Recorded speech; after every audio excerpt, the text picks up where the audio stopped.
لە دووەم ڕۆژی پرسەی شەهید مەجید ئیبراهیم پێشمەرگەی یەکێتی نیشتیمانی کوردستان لە گوندی سیساوی سەر بە ناحیەی هەریر ژمارەیەکی زۆر لە خەڵکی سنوورەکە بەشداریان لە پرسەکە کرد بەهۆی شێوازی شەهیدکردنی مەجید ئیبراهیم و هەڵسوکەوتی هێزە ئەمنیەکانی هەولێر خزم و کەسوکارەکەی داواکار بوون هەرچی زووە لێکۆڵینەوەی جددی لەسەر ئەو تاوانە بکرێت. سەرەتا پرسە و سەرخۆشی خۆمان ئاراستەی بنەماڵەتی کۆشەرەکەیان دەکەین بەداخەوە ئێمە کاتی خۆی لە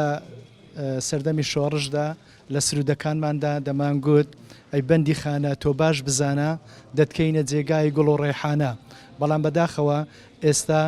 بەو پەڕی نایاساییەوە بەندیخانەکانمان کردیتە شوێنی ئەشکەنجەدان بۆتە شوێنی نایاسایی دادگاییکردنی نایاسایی و هەروەها ئەو پەڕی ئەشکەنجەدانی درڕندانە ئەو ئەشکەنجەدان و ئەو شێوازی شەهیدکردن و کوشتنەی کە لە بەسەر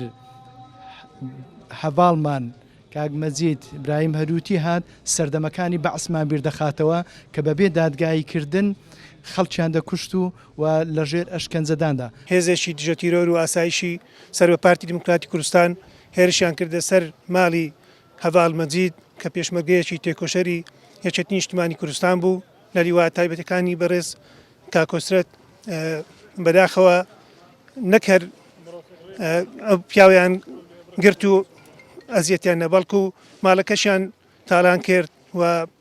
دوای 2 ڕۆژ لە جیاتی ئەوەی پێمان بڵێن وەرن لە فلان شوێنە بیبینن کەچی وتیان وەرن جەنازەکەی بنەوە. کوژرای مەجید ئیبراهیم من نەبوو مەجید کوڕی یەکێتی بووە لە سەر یەکێتی کوژرایە تێگەی حەقی مەجیدی عایدی یەکێتی عایدی من نییە برای من کوڕی یەکێتی بووە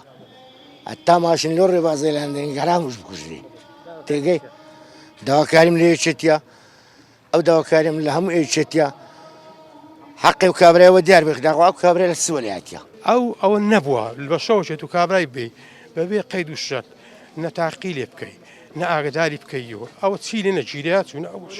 هەر لە نێو پرسەی شەهید مەجید ئیبراهیم چیرۆکی چۆنێتی دەگیرکردنی شەهیدیان جێڕایەوە و کە بە جۆرێک جگە لە دەگیرکردنی ناوبراو هێزە ئەمنیەکان دەستیان بەسەر چەندین کەلوپەلی ماڵەکە داگرتووە و مامەڵەیەکی نامرۆڤانە و نایاساییان لەگەڵ خێزانەکەیدا کردووە. 7 پاسپۆرت و جنسیە بە نفوسەوە هەرچی ئەوراق و تاپۆی ناومارێ هەیە ئەلبومی ڕسم و هەموو شتێک تا مەغزەنی بەتار فیشک هەموو نەوە شتێک هاردی کامیڕای پارەی بەرچی بابم ئەو شتانیان هەر هەموو شتێک برد. برایەکەم بێت تاوان هەموو عالەمەزانی بێت تاوانە ئەگە بە تاوان بابیاندا بە مەحکەمەی داخۆچی کرد بوو ئەگە چی لە مارێمەگرتیە بابین تەسە تەلەڤیزیۆنی کاچی کردیە داوا لە یەشێتێکم حەقێک کوڕێ من بکەن ئەرێ وەلا ئەمە ئەوەندە ئەمە 4-15 ژنی وەرە هەر لە هەر سا دەورێ بسوڕێ لە من و لەو پیرەژ نەهێوتر کەسیان دەناودانی هەموو کچکەنە هەموو مندارن هەموو شیرخۆرن. بام لەوەتی بۆ خراپی کەسی نەبوو بەس خۆشی نەبی بابێم مەحنەی ئەوەتەی بووە بەس خەمی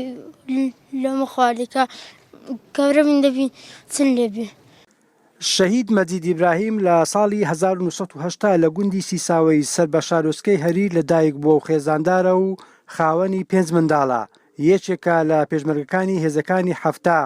لە ڕۆژی 14 ئەم مانگا لەلایەن هێزێکی ئەمنی هەولێر دەستگیر دەکرێت دوای 2 ڕۆژ لە بێسەر و شوێنکردنی داوا لە کەسوکارەکەی دەکەن بێن تەرمەکەی ببەنەوە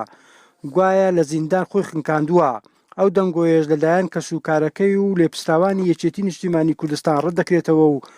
داوای لێکۆڵینەوەی یاسایی لە ڕووداوەکە دەکەن. تا عەبدوڵڵا گەلی کوردستان هەولێر.